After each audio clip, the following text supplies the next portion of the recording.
So I'd like to get started. And again, welcome all of those who have come to join in this special launch event for a new volume being published today entitled The Global Education for a Better and More Resilient World. My name is Aaron Benevote. I'm a professor of global education policy in a public university in upstate New York, known as University at Albany. And I'm delighted to welcome everyone to the launch event. We're very pleased to be able to come together today to mark the publication of the fifth volume of the NISSEM Global Briefs series. This series aims to show how themes found in the Sustainable Development Goal Target 4.7 around global citizenship, sustainability, gender equality, peace and nonviolence, and cultural diversity, as well as social emotional learning, can be embedded in educational policies, programs, curricula, materials, and practice. Since the publication of the first volume of the series in 2019, it continues to provide timely overviews of issues involving the inclusion and implementation of Target 4.7 and SEL, especially in under-resourced contexts in the world. The new open access volume, 2 years in the making, is entitled Global Education for a Better and More Resilient World: How Educational Policies, Curriculum, Materials, and Practices Can Help Transform Learning.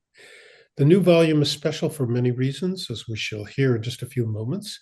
My NISSEM colleagues and I are especially delighted with our collaboration with ANGEL, the Academic Network on Global Education and Learning, and GENE, the Global Education Network Europe, in the development and finalization of this volume.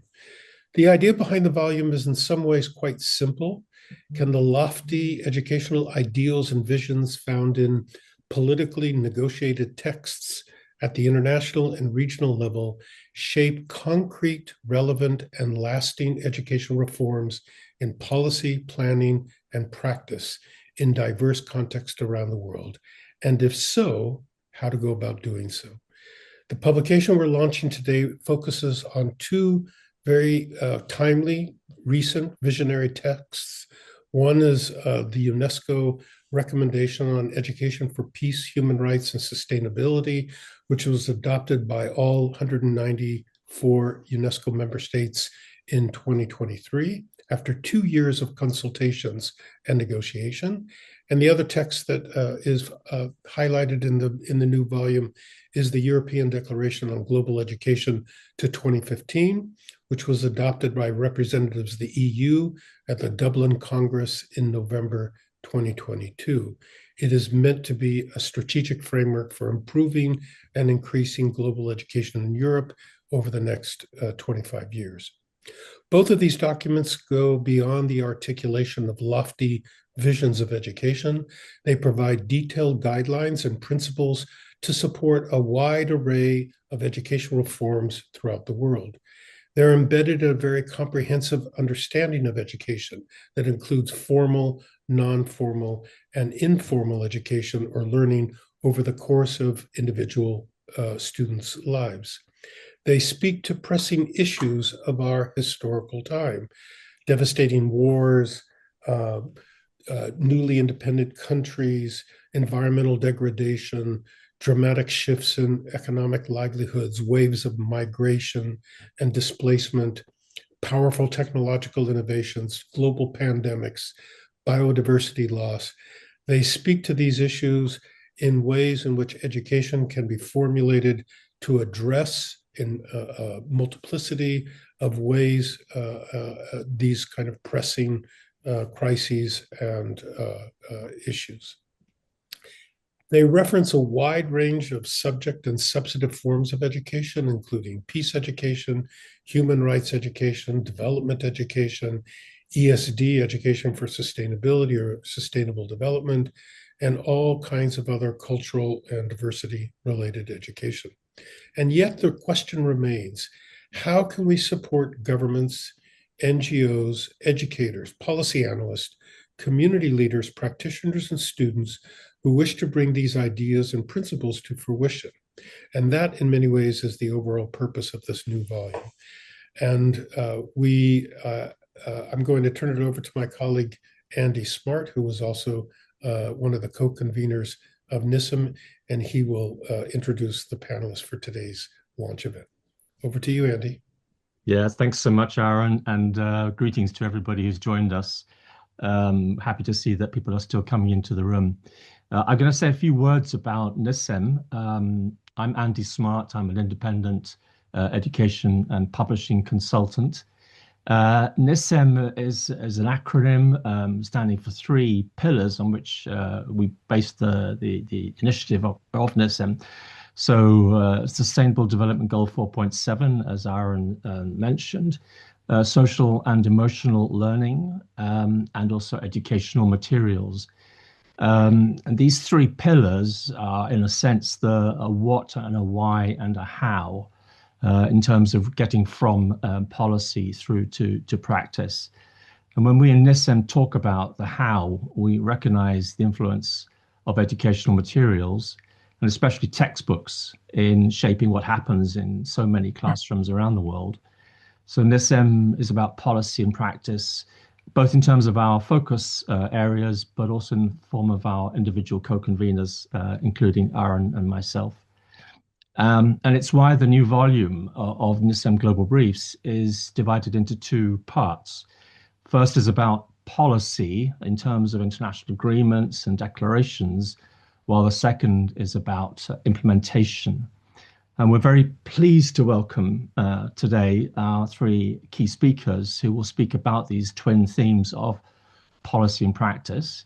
First, we have Andreas Schleicher, who for many years has served as Director for Education and Skills at OECD. Andreas will be followed by Dylan Ray from Think Show, which works with schools, organizations, and communities in South Africa. And then by Wendy Morell from Humboldt University and the Handprint Initiative, which works with educators to develop key competencies for sustainability. And Wendy, along with my fellow NISSEM co-convener, Susan Iannuzzi, the three of us contributed a paper to the volume, which looks at specific examples of teaching and learning materials, which advance the aims of the 2023 recommendation. So without further ado, it's my great pleasure to hand over to Andreas Schleicher. Andreas, over to you. Thank you so much. And thank you, Aaron and Andy, also for your leadership in this really, really important area. And I want to start with something that's pretty obvious. I mean, we have seen how vulnerable our education systems are, even to mild disruptions, like the pandemic, and the future will always surprise us.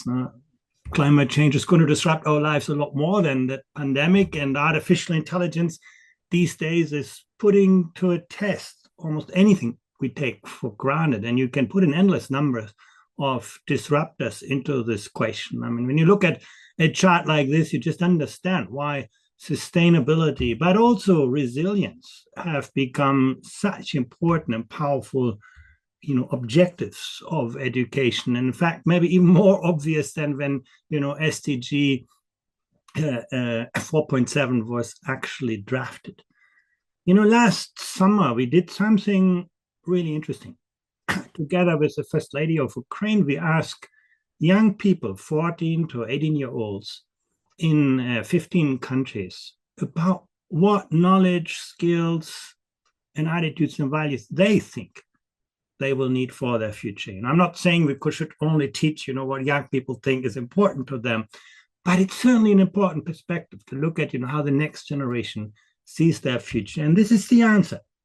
The kind of things that dominate today's school curricula are actually at the bottom. The number one was critical thinking, the capacity of young people to navigate ambiguity, to, reconcile conflicting issues, their dilemmas, and so on. And then social skills came a clear second, working with others, living with people who are different from me. And third came self-awareness, respect for others, and then the ability to, express myself. You look at this list and you can see, well, if young people had to say, our education systems would probably look very, very differently. And what's so interesting, when you ask employers these days, what skills do matter for them, they actually come up with a quite similar list, also a list that is quite different from what we do currently in education. So what we tried to do at the OECD is to measure some of those outcomes. I know it's very hard, it's very controversial, but what we measure is where we will place our attention. And where our attention is, we're going to see action. So, we do our best to make those outcomes visible. I'll give you an example. Take a country like Japan. It always tops international comparisons of academic achievement. In the OECD area, you find them, number one in mathematics and science, and so on. But, remember that is only a part of the list that we just saw. Now, if you look beyond that surface, you can see the Japanese still have a lot of homework to do. You can see, psychological strengths, the orange part. It's not that well developed, well below the blue dot, which is the OECD average. Agency. You want young people to be able not just to, learn things, but to mobilize their cognitive, social, and emotional resources, to do things, to take initiative, to take action, to be entrepreneurial. And you can see the dark green bar is quite short. Emotional resilience. Now, can you reinvent yourself when the world around you changes?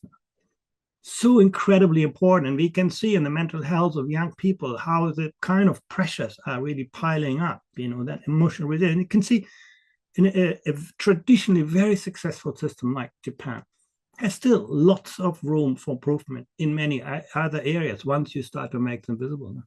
Let me bring you to the other end of the world. You take a country like Peru. It's almost the mirror image. And you can see the Peruvians' real struggle with mathematics, with reading, and so on. But we shouldn't underestimate some of the skills that Peruvian 15-year-olds have developed, at least when they were assessed in PISA. You could see, despite all the difficulties they faced, they had a great, psychological strengths. They knew who they are. They were able to reflect on themselves. They showed a great level of agency, doing things, a good level of emotional resilience, strong social relationships, the quality of relationships among them with their teachers. And look at the last part. They were open to different views and perspectives, to different ways of thinking, to other cultures. So you suddenly see, different educational efforts have different strengths. And now you ask yourself, either you're like the Japanese, you push kids hard academically, then you lose out on other things, or you're like the Peruvians, you focus on, student social emotional skills and you compromise academic achievement. But, there are systems that are pretty good at reconciling this. You look at Danish kids, they score almost high on everything that we measured. So we should no longer see, cognitive, social, emotional skills as alternatives or opposing ends on a spectrum. We should think harder how we can reconcile them. And, when we studied adults, we looked at the workforce in OECD countries. You could see actually some of those other things were actually highly predictive for our success in life. Yeah, look at employment, extroversion, emotional stability were as good predictors for being employed than your literacy skills or, your propensity to volunteer, openness, very, very important kind of predictors. Or so there are lots of things that actually we can see really matters. Now, let's bring that to education. When we ask, agenda 4.7, to what extent are global issues covered in the curriculum? We surveyed school leaders and they say, yeah, we all already do that. Climate change, global warming, 9 out of 10 school leaders in OECD countries say, yep, already covered in the curriculum. But then, when you look back and survey students, you get a very different answer to that. They say on the one hand, looking after the global environment is really urgent, is really important to me.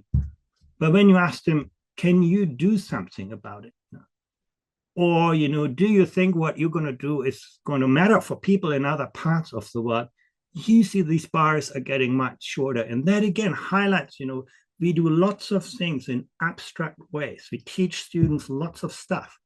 But when it comes to, making that real, taking action, building agency, our education systems are really struggling, with the exception of a few. And I want to look at that, last bar, that openness to global issues, to diversity in a bit more detail. And that's been the core of my chapter as well. Now, we studied, to what extent young people can examine local, global, and international and intercultural issues. If you drink a cup of coffee in Paris, do you understand that could have implications for, how people in Brazil live? Those kinds of interconnections we wanted to understand.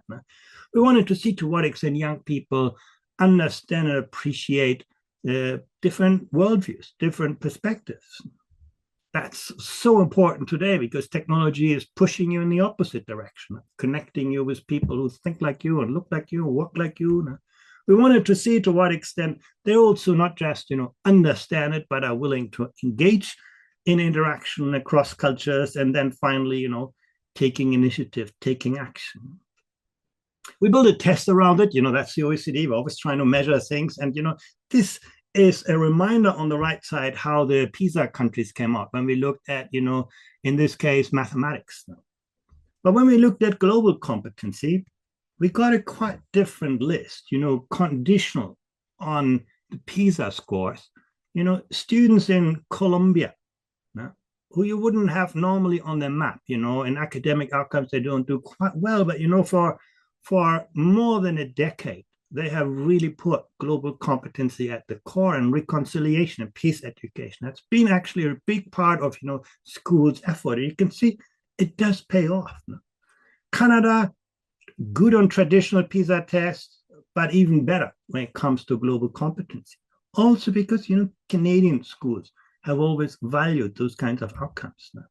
I mentioned already Colombia, and a below average performer on the academics, doing quite well on global competency. A traditional high performer like Korea, students really struggle with taking a global perspective because they don't see that in school. Let's have a look a little bit in more detail on this. To what extent can young people understand and appreciate, different worldviews? Now, we measured something that we call cognitive resilience. Now, and you can see sort of most people say on average, yeah, I can change my behavior when things change and new situations arrive. But, when it comes to cultural openness, I can adapt easily to a new culture, or I can adapt to different situations. Those bars get shorter. And when we found when analyzing those data, that kind of perspective taking, your ability to appreciate different ways of thinking, to be open to cultures, has a huge influence on your respect for people from other culture. And those, that mirrors then in, for example, the attitudes to immigrants in our data. It also reflects on your cognitive adaptability. That's related to creative thinking, for example. It relates to your interest in learning about other cultures and so on. So we can see those kinds of interconnections. I don't have much time, but I want to just, illustrate a couple of examples. The first is, language learning. When you think about language learning, you think, about communication.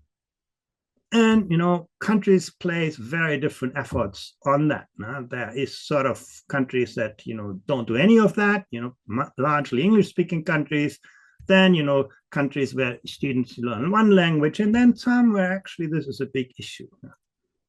And you can say, okay, those who speak more languages can communicate in more languages. But our data found beyond that, if you speak 2 or more languages, that is actually a pretty good predictor for your respect and openness to other cultures. So language, not just as a communication vehicle, but really as a tool that opens minds, that, makes people reflect on other ways of speaking, other kinds of cultures. The second example I wanted to show you is about, school education. To what extent do we teach young people about other cultures? And you'll respond, yeah, we have social studies, we have history, we do lots of things on that. And yeah, about, on average across OECD countries, you have almost 9 out of 10 school leaders who say, in our schools, students learn about different cultural perspectives on historical, social events, things like this. So yeah, we teach about those things. But, when you look at what are you actually doing in your culture? For example, in our school, we celebrate cultural festivities from different cultures. You can see that bar gets really, really short now. Of course, there's always huge variability across countries. And you can see, for example, yes, in Singapore, in Panama, in Brazil, in Moldova, there's a lot of emphasis on celebrating, different cultural festivities. But, you look to Italy, you look to Switzerland, Saudi Arabia, that's, Korea, Iceland, that's very, very rare.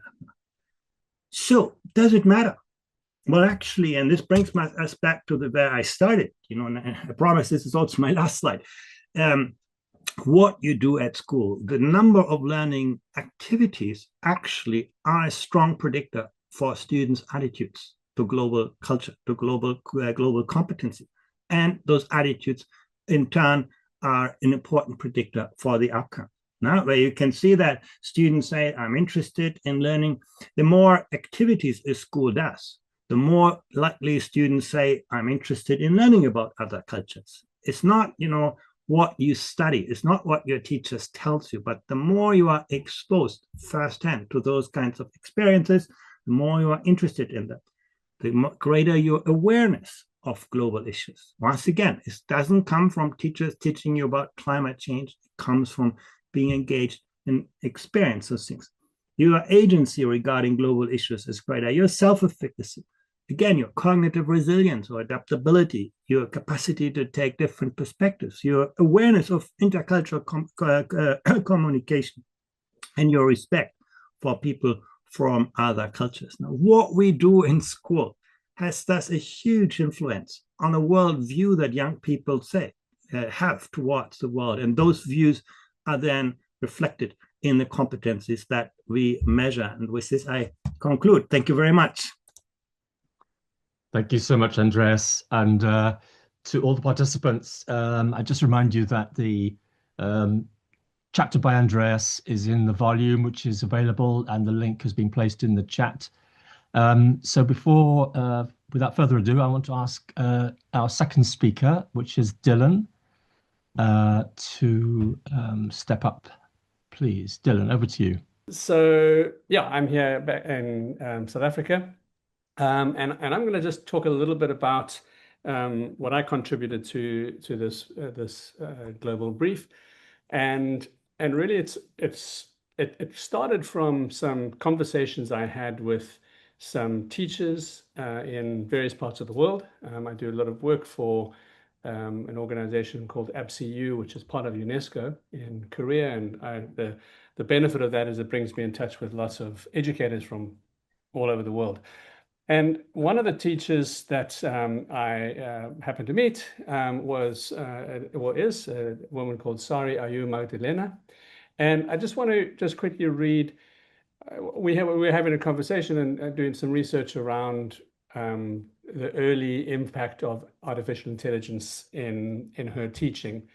And she said, I remember it well, because when ChatGPT 3.5, I mean, it feels like years ago, was the most advanced version. I asked my students to write an essay about science, specifically about the embryo development. I told them they could gather information from various sources as long as those sources were valid. One of my grade 5 students submitted an essay. The content was correct, but at the top it included a note saying this essay was made by GPT. Back then, ChatGPT would sometimes add those disclaimers. I asked if she had used ChatGPT and she admitted it. She explained, I didn't cheat on my friends and I put effort in to use ChatGPT as a tool. Isn't that valid effort? And when I spoke to Sari, this was an important moment for her, because she realized that at that early stage, the student wasn't looking to cheat with the tool. It was more, here is a media tool that is available, and she thought if she's going to work with it to improve her work. And one thing what Sari said is that it showed her that although she had said you can use ChatGPT in the class, she hadn't actually given the students the instructions of the how. And as Sari admitted, because she was still learning as well, as we all are. Another teacher I spoke to teaches in Kazakhstan. He's an Indian teacher, and he teaches media and information literacy. And he said, I have more concerns than excitement. I recently started teaching English to grade 7 students, and our policy students in grade 7 can bring them mobile phones. When I talk to them, I see that they often use ChatGPT just to answer me. I'm definitely concerned that it's affecting their learning, critical thinking, creativity, and more. So yes, it's a concern for me. So Shandan was also coming from a different point of view. Just to be fair, Shandan is also very supportive of what can be done with AI. But both of them were raised this issue that there is a support that they didn't have as educators. Now we'll go into that starting to shift and change in the world. So that got me started to look at. I'd been doing some work on media and information literacy for a while, and had been creating AI tools and been doing more work on AI. And it got me to think about, well, how do these two worlds come together? And so I started by really focusing on the mostly UNESCO documents, just because a lot of work has gone into them. They are widely distributed. And with a document like this one on media and information literacy, it's been around for a while and sets a really good standard of how media and information literacy can work. So for those who don't know, just very briefly, if you were going through this document, in a media information literacy class, things like the creation, access, and distribution of media, that's what children are spending their time on. And crucially, how that all impacts them, us, I suppose. They look at ethical considerations in access to media, in sharing, and then, of course, they develop the skills to communicate using various media platforms. And various studies, which I included in my piece, in my article, have shown that media information literacy can work. So this is just one study in 2023. There have been many studies, but this one particularly, and I think this is relevant to what Andreas was showing in one of his earlier slides, was that when students who had high levels of media literacy, i.e. they were actually consciously taught it and were developing critical thinking through media information literacy and other subjects, they were significantly better at detecting fake news on social media. And there were some other studies that followed that, which also showed that when students were actually given assignments to learn how to create fake news, not to distribute it, just to understand the tools that are at play, they actually were better at detecting fake news as well. So media information literacy was really important, but also combined with critical thinking. So MIL has kind of created this really good foundation for which we can begin to move into an AI-dominated world. But there is a need for some of the MIL skills to really be amplified and probably refashioned. So this example that I speak about is that, before AI, students were learning to check if a website is, or a news source was credible. Look at the author, the source's publication date. All these things we've been doing for many years, and they work. Now students also have to do a lot of that, if that's where they're getting their AI content from. But now they also have to be able to learn the skills of verifying AI-generated images, videos, and text, and tools to detect deepfakes and AI misinformation. So some of the skills that they have at MIL are already foundational, can be used, but there's some new things that have to be developed. And so I then turned to the artificial intelligence literacy publications. I focused a lot on this particular one, AI Competency Framework for Students, because it gives a basic understanding of AI. The approach is a very human-centered approach to AI. There's much like with MIL, which I spoke about, there's an important focus on the ethical awareness of AI, critically evaluating AI, responsible creation, adaptive learning. So even just looking at that screen and knowing a little bit about what I said about media and information literacy, these two worlds are, they're magnetic. We're drawing together. And at that time, there was nothing that was really, locking them in place. And so I then thought, okay, well, let me take the literature that UNESCO has on media information literacy. Let me take these new AI competency frameworks, and really let me try and bring them together, because it's very difficult to navigate this media world that we live in, especially because the AI systems are creating a lot of that content and distributing as well. And so, and sorry, just to quote her just one more time. one of the other things she said, which really struck me, is she says, when it comes to AI generated content, things are getting more spicy. And I think the spicy summed up exactly what it is. I would probably argue it's a bit more spicy it's a bit more than spicy now. And AI is making things more advanced and complicated. It's becoming increasingly difficult to distinguish between real and AI generated content. And this was probably a year ago she was making that comment. Now the tools are, as we know, they're just way ahead. So it's definitely more than spicy. Now, for many countries, there is not an immediate possibility of introducing a new subject called AI literacy. Some countries are working on it. Some countries are already training, already educating their students as in AI literacy from a young age. But the reality for most countries, students and teachers are still using AI.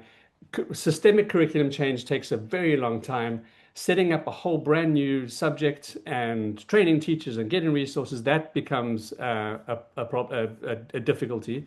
And so I started to think about this idea that MIL, which is already in a number of curricula across the world, could become a temporary home for AI literacy. And so then I pulled these things together to develop what's called the MAIL framework, Media, Artificial Intelligence, and Information Literacy. And it's not there to replace existing curricula on media information literacy or now on AI literacy, but really to show that if you're currently teaching media information literacy, if it's in the curriculum, there are ways that you can bring in artificial intelligence, drawing on these very important frameworks. I'm just making sure of my time. So what I did, I'll tell you quickly, is I went through these two documents with a lot of AI help. And so to tell you just very briefly in full transparency, because that's an important part of working with AI, is I used AI tools. It was a year ago. Tools were very different to how they are now. But my process was really using 3 different platforms: Claude AI, ChatGPT, and then Notebook LM, each to be able to go through documents, to be able to find or validate particular matches that I found or connections that I found, activities that could be transferable. But it was very important for me to be able to enter this with, I have some ideas, I have some thoughts about these, check those, get AI to help do some of the hard research work, but then importantly to get 3 different tools to check each other. And so eventually using these tools, I came up with a bunch of pairings, which I felt that could work. I'm just going to show you this and just show one, and then I will probably be shut down. So if you see this, the boxes in blue are the media and information literacy ones, and the other ones are the artificial intelligence competencies from the UNESCO document. And so if I look at the first one, in media information literacy, as children understand the role of information media and digital communications and sustainable development and democracy. And that matched very nicely with the AI competency of human-centered mindset, because both of them speak about the importance of the human, either as both as the creator and the recipient and the person that is, the people who are affected by both media and AI. And so these were just a natural fit. The same with critically evaluating information and information sources and ethical practices. That's a big part of media information literacy. And it's the ethics of AI around access and transparency and various other things. That made a really powerful match. And so there were other matches that I was able to do. So that was the first step that took a while to do.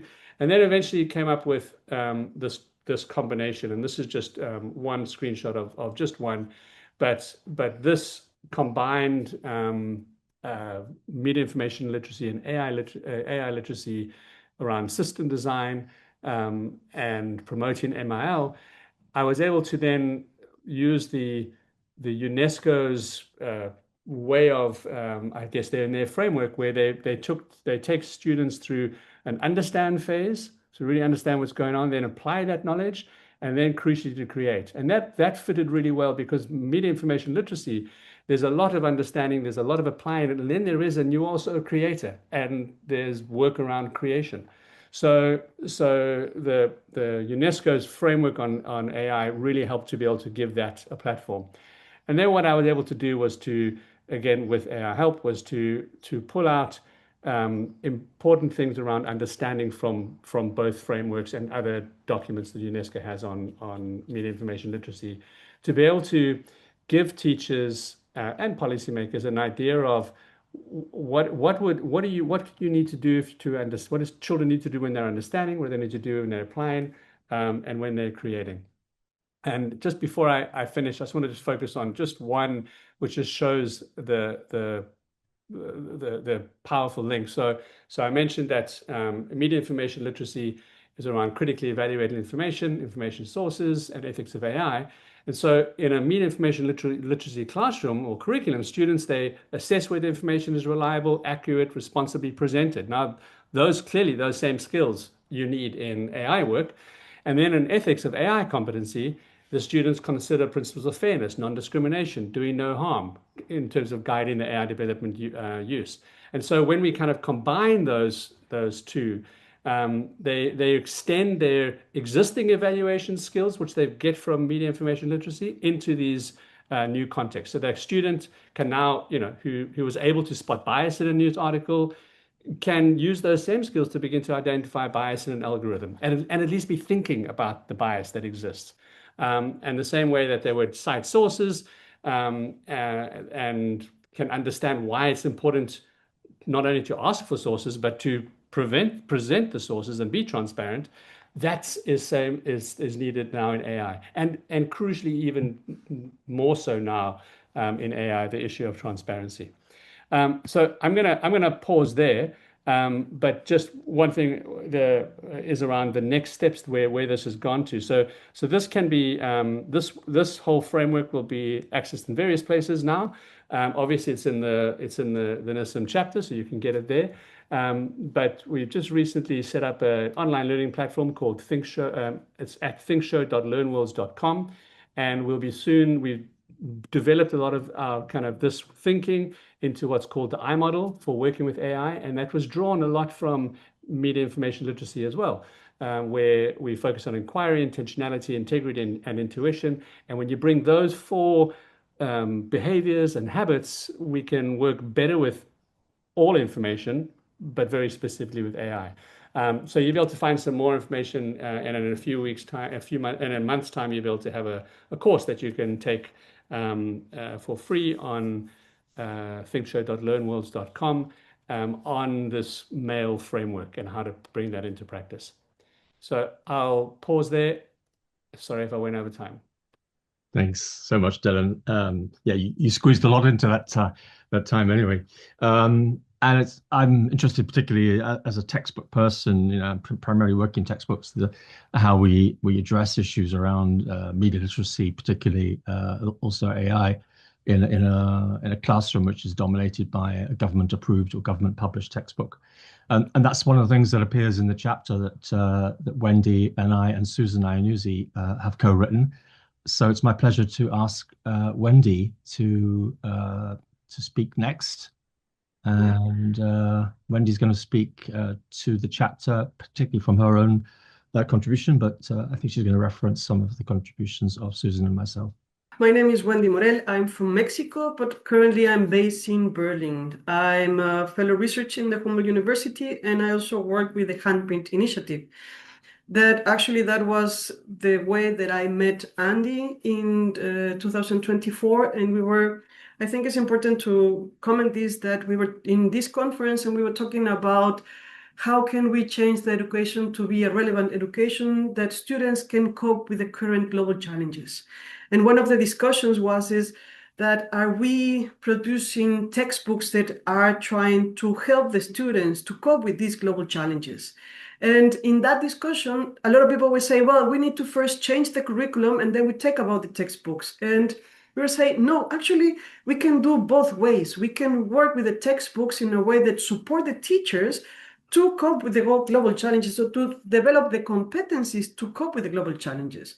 Why? Because And that's where I was invited by Andy and to work with Susan to make this project that is a path through the curriculum forest, how textbooks can provide a route from complexity to clarity. Because if we think about the textbooks and how they work inside the education, we can think about like a forest. I really like that metaphor that there are different elements. And depending on the context for example, in countries, in developing countries, you can figure out that the textbooks can be like this important thing for the teacher to support the class. Or for other people, textbooks is just something that stops the class. So we have these different situations. But currently, what we have heard, and Andreas was talking about attitudes, and we were talking about the information that we are reliable right now, or all the information that's available. If we think about it, actually, in education, in the way that we are addressing education and the global challenges, is always in the negative aspects, with a negative impact. The way that we have been teaching for the last 100 years is that all the students, even if you think about your own education when you were kids, you will say that we have the information that the world is about to end and it's your fault. Because we are killing the planet, we are not having any more planet in the future. And then if you think about it, it's like we are not able to take humanity from the equation from the environment. It's actually the question will be what kind of relationship have we developed with the environment and what kind of relationship we want to the future. So going with this idea is that we talk, for example, about the concept of the handprint. Instead of talking about the negative impact that we have for the environment, let's start talking about what are the positive actions that we can come up and do for the better future, for a common future.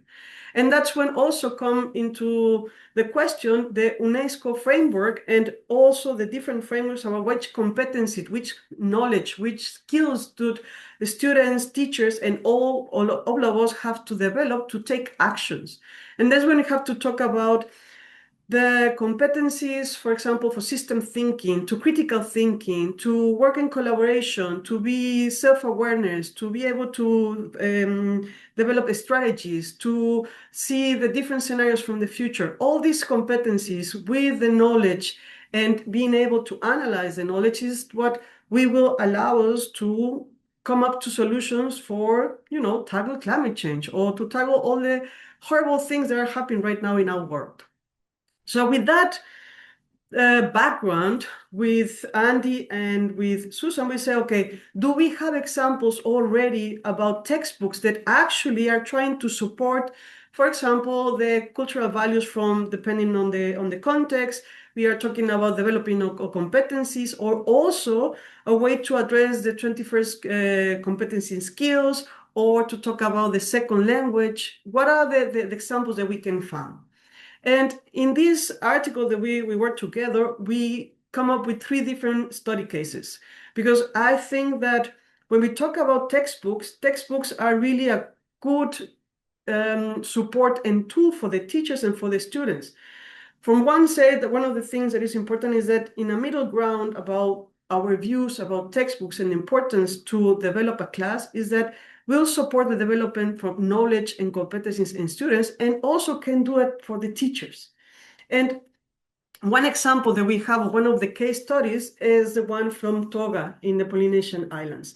And this is one of the examples that they're trying to make a scope and a different sequence for teaching and learning materials from different subjects. And one of the subjects was the Toga language. Was for the 5th and the 6th grade in that moment. And what is really important for this example, it was a cross-cutting example from going for skills, but also taking in consideration the cultural values from the Polynesian. So in some way, what this material, these textbooks was using as a background is also to tackle values from the students and interesting. So they're trying to figure out, the work was to understand the interest from the students, talk about the values from the context, and then tackle this information. How can we talk about process, or how can we go against the disinformation and use it as a tool to learn something? That was one of the examples that we use in our case study.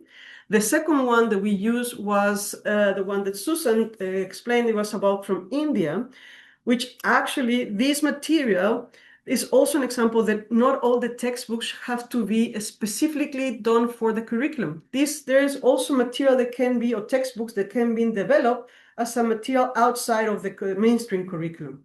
And this example from these textbooks was based on the story of Jyoti Singh, a 23-year-old girl who was raped. And from that situation, she come up for this bad situation to resilience, to recover, and actually to start talking, how can we change our Indian society? And they're trying, they create these different books to tell different stories, to talk about resilience, to talk about the change in the Indian society, but they also were tackling, for example, environmental topics. So they're using this kind of material, this textbook, to use the English language skills. And also, this is a good example that when we talk about that we need to create textbooks, they are well created and they are in connection with the syllable and also in connection with the curriculum. And when you structure the textbooks in a way that they have an organized approach, that design is well organized and give a sequence for the students and the teachers, actually you can develop this critical thinking. In this case, the story is from Priya, that the superhero Priya is also based, for example, in images, and how can you develop these images to critical thinking in different steps using the English as a tool or as a main to go in that direction. And finally, the third case study, it was the one from Mexico, that actually the material was not developed specifically from Mexico. It was a material that was developed in an international context, considering the context from India, Germany, South Africa, and Mexico. And the idea was, how can we create a material with a global perspective that can be used in a local context to develop system thinking? So this material, what they're trying, or the objective for this material was to use daily examples like potato chips or the jeans and explain how that element in your daily life is part of a system, and understand which are those elements in the system and how the movement or the goals or the purpose of these elements can turn the purpose of the system, and what is your role when you are talking or you are inside that system, in a way that when the students go to the different activities, when they arrive to the 10 steps, they not only develop a system thinking competency, but they also develop the other 7 competencies or key competencies for sustainable development: critical thinking, self-awareness, I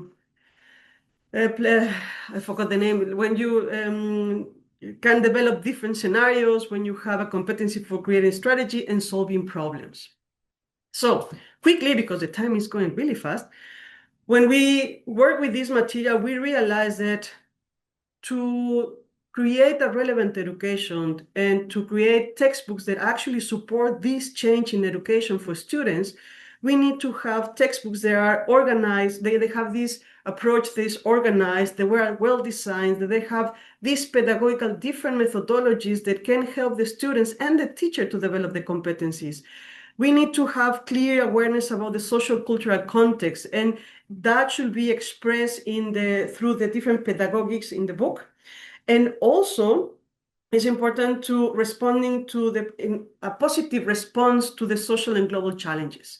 We need to change the way that we are seeing things, because, every time that we see bad things, at the end, you could have 2 different responses. The first one is to say, I don't want to have a dark future.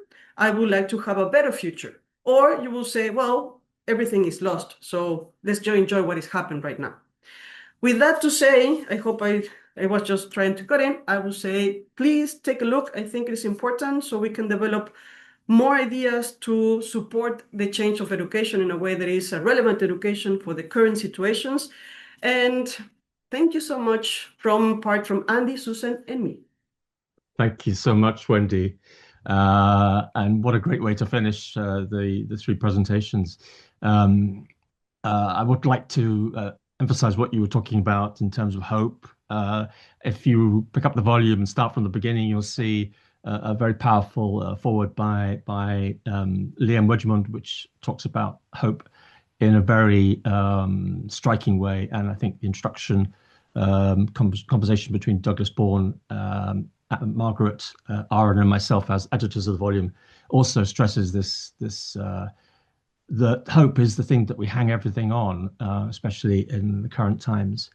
So before without further ado, I'm going to ask Elina Lehtomäki. I hope I've got your name pronounced right, Elina from University of Oulu, who's going to offer some thoughts and perhaps some questions. And then after that, there'll be Anna Larcher from Gene. And I should add that Elina is currently chair of the Angel Network. Elina, over to you. Thank you. Thank you. Hope you can hear me clearly. And thank you for inviting me to have some words in this exciting event, the NISSEM Policy Brief, Global Policy Briefs event. And thank you for the excellent sort of briefs that you gave us all today.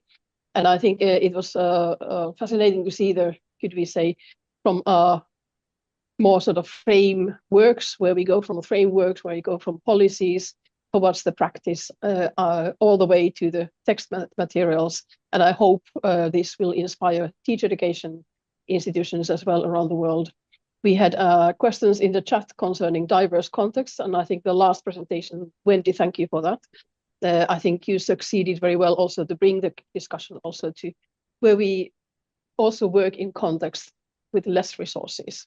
And these were some of the questions I observed in the chat, and I would have asked myself as well, what do we mean and how do we work on this? And I think when it comes to connecting policy and practice, something I would like to bring representing the Academic Network of Global Educational Learning, our research network, would be also the role of research in all this. And you all have referred to research, including Dylan and Aaron already right from the beginning. So I think we do have all these issues there. And I think these policy briefs, like what we heard today, including AI and the use of AI, media and information literacy, when it comes to understanding the context relevance of different things. I think we can find a lot of sort of tools and ways to support global engagement, understanding of the world. And I think coming from the comparative perspective that Andreas represented, and of course on the behalf of OECD, that's what OECD does, all this comparative research comparing countries and contexts. And I think from there, when we then move towards textbooks and thinking about textbooks and AI tools, artificial intelligence, resilience are themes we study in this University of Oulu. And very much technology and education, but also resilience as a systems thinking. And I think connecting micro level, like textbooks, to bigger level, macro level, I think this is when we go towards systems thinking, that we look at all these different contributors. And I hope that from these policy brief sessions, we also all get inspired and find new gaps in research, because this is what essentially our work when it comes to research network. And we would like to, I think, as Angel, also bring the research perspectives and welcome also ideas what research we do need for the future. Because future is something I hope we find a sort of collaborative level as well, in addition to individuals, students who need to do. And I think the systems level thinking was there very clearly. And this is something we consider very important in resilience research, which is transdisciplinary and not only focusing on individual resilience, but also collective resilience and education, resilient education systems. And we did not hear something from teacher education, but NISSEM policy briefs will include those as well.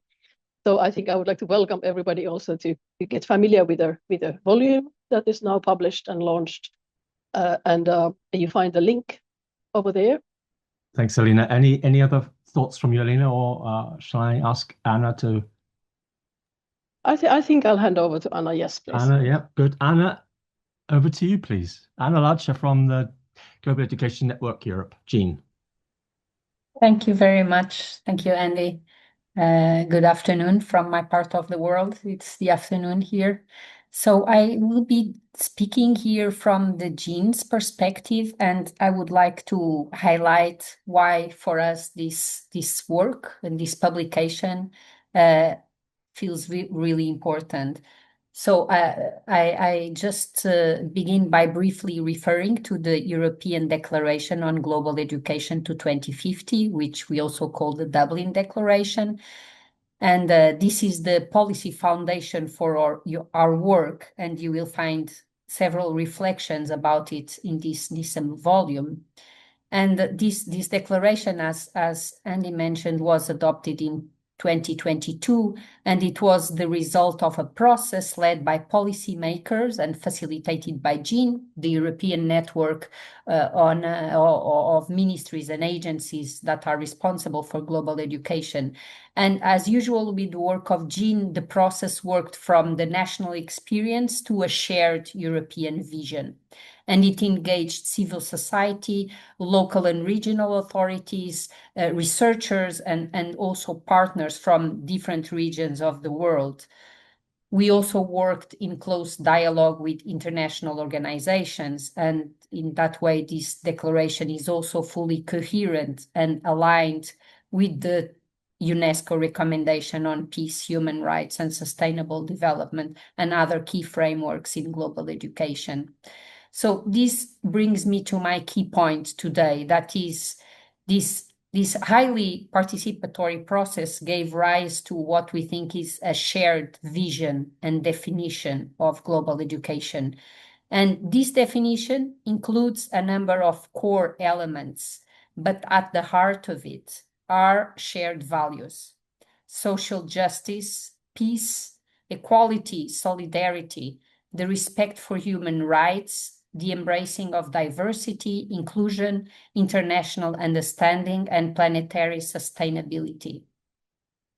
And we are living in a moment when these shared values are openly under attack. The rule of law, democracy, social and human rights, society, cohesion, trust are all under systematic attack.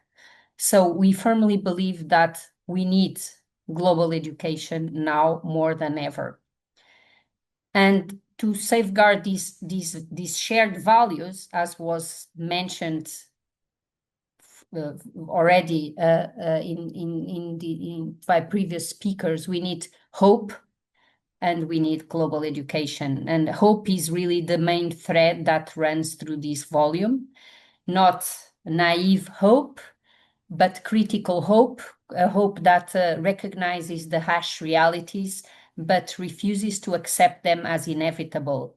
So as Paulo Freire writes, and I quote, "I do not understand human existence and the struggle needed to improve it, apart from hope and dream." But he also adds that one of the tasks of the progressive educator, through a serious, correct political analysis, is to unveil opportunities for hope, no matter what the obstacles may be. Importantly, he also said that without struggle, hope dissipates and turns into hopelessness, and hence the need for an education in hope.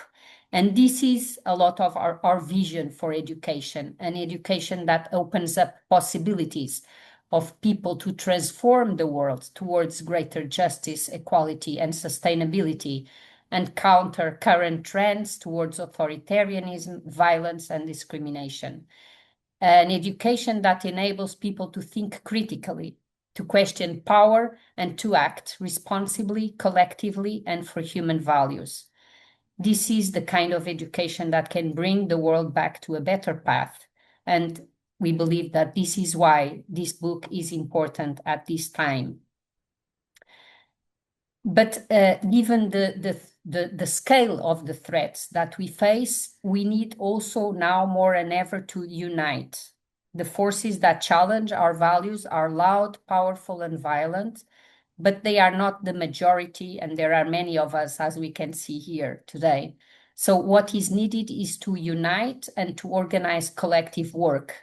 And we want to organize this collective action by building on the commonalities across these various policy frameworks in global education. And as we've seen, they are broad and they are deep, as you can read about in this publication. They are rooted in long-standing international commitments, such as the UNESCO recommendation, building on decades of work on education for sustainability, for sustainable development, on global citizenship education, and also on strong traditions of human rights education, intercultural education, education for democracy, anti-racist education, among others. So we are committed to bringing these various educations for a better world into dialogue, to show that our efforts are connected, that they reinforce each other, and that together they form a coherent and powerful educational vision, and that they are a powerful force to transform the world. So this publication for us is really a part of this effort to unite and organize across policy. And uniting is also about bringing together the actors that make policy alive. Policy is crucial. It signals political commitment, also shared values, and creates space for action. But policies only come alive when they are taken up, debated, questioned, adapted at national and local levels through national policy, through curriculum, teacher education, assessment, and textbooks. So through the work of teachers, of students, of school leaders, of parents, of the wider educational communities, and of researchers, which play a crucial role helping us reflect, question, and learn from practice. So we are really delighted to engage with this publication because it is really about uniting across policy, across different levels, and across actors. So I would just like to end with some words of thanks. First to NISSEM for inviting Jean for this collaboration, and to Angel for supporting the process throughout. Thank you to all the authors, and in particular to the speakers here today who took the time to reflect and to engage seriously in dialogue, to share with us needed evidence for our work, to share tools, to share resources. And thank you all for being here today and for believing in education as a force to change the world towards greater justice and equality. This publication is part of a much wider process. We are aware of that builds on decades of work in global education, that is part of a broader movement to defend fundamental values and to work for change through education. But we know that it is needed more than ever. And a colleague in the field just recently wrote, global education shouldn't feel radical, but now it does, because it stands firmly in the defense of our fundamental values. So at its heart, this work is really about bringing together all those that believe in education that enables people to think critically and act justly, that helps recognize and fight against the deep causes of injustice, to become protectors of values and of communities and of people. And also, as Giroux says, an education with the power and the potential of collective resistance. So our hope and our belief for this publication is that it helps us carry forward this vision of an education that can shift the world to a better path. And it encourages us to reach out and work together to amplify our shared power.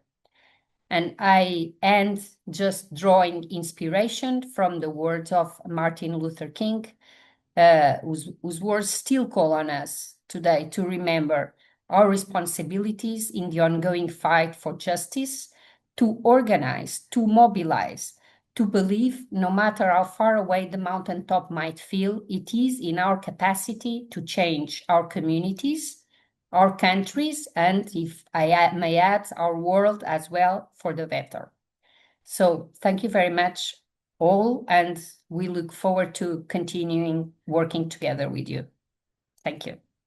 Thank you, Anna. And with that, we conclude. And I want to thank everybody who has spent the past hour and a quarter with us, as well as the contributors and the organizers, and those who helped this webinar to come to fruition. So thank you very much, and goodbye.